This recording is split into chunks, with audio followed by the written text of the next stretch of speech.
Komisionit Qendror të Zgjedhjeve zoti Ilirian Celibashi, se në fakt nuk e dite për rolin e KQZ-s në këtë zgjedhje, Ramiri. Roli i KQZ-s në këtë zgjedhje, roli i KQZ-s duhet të sqaroje Ilirian Celibashi, begjet e lëshuara për patronazhistët, begjet e falsifikuara.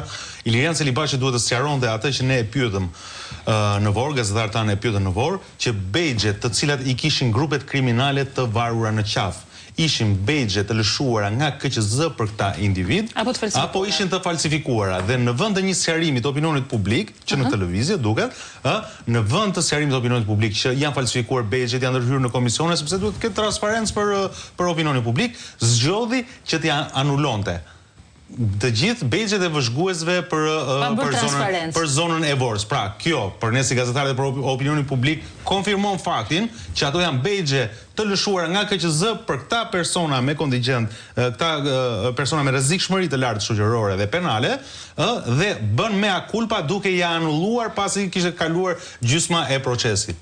Minimalisht duhet të jetë një sqarim pa kaluar në zona të tjera. Ditë të them, në disa zona në Tiranë, që patronazhistët ka qenë lidhur, ka qenë skema, ka qenë lidhur e qartë.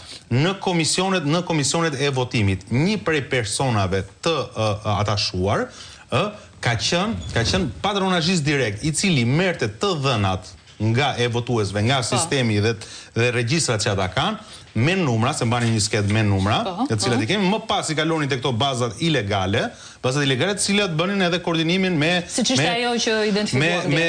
emrin. Dhe minimalisht, këto sjellje, Komisioni Qendror i Zgjedhjeve nuk duhet i lejonte, sepse dhe Komisioni Qendror i Zgjedhjeve, për mendimin tim, është bërë palë në abuzimin me të dhënat personale të shqiptarëve. Pra, janë disa shqetësime, disa të dhëna, disa parregullsi, të cilat janë përgjegjësi direkte e Komisionit Qendror të Zgjedhjeve. Nuk mund të flasim. Ka qenë një rast tjetër që ne e kemi denoncuar dhe e denoncojmë sërish, kur tek pajisjet e identifikimit vendosej karta identitetit të një personi tjetër, vendosej karta identitetit e Sonilës, shkonte bledi, vinte gishtin, merrte fletën e votimit për të votuar dhe regjistroi sikur kishte votuar Sonila. Pra tjetër kartë identiteti, tjetër personi që votonte. Në momentin që kjo konstatohet në disa qendra, kjo direkt të përligjë procesin e votimit, se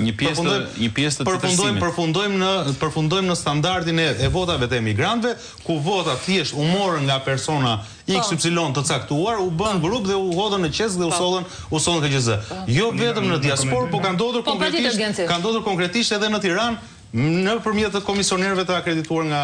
Shqetësoja ta ndikim pak dhe çfarë ndodhi me pajisjen e identifikimit, se pati, e ndikim pak një moment 10-ën, ma vendosni?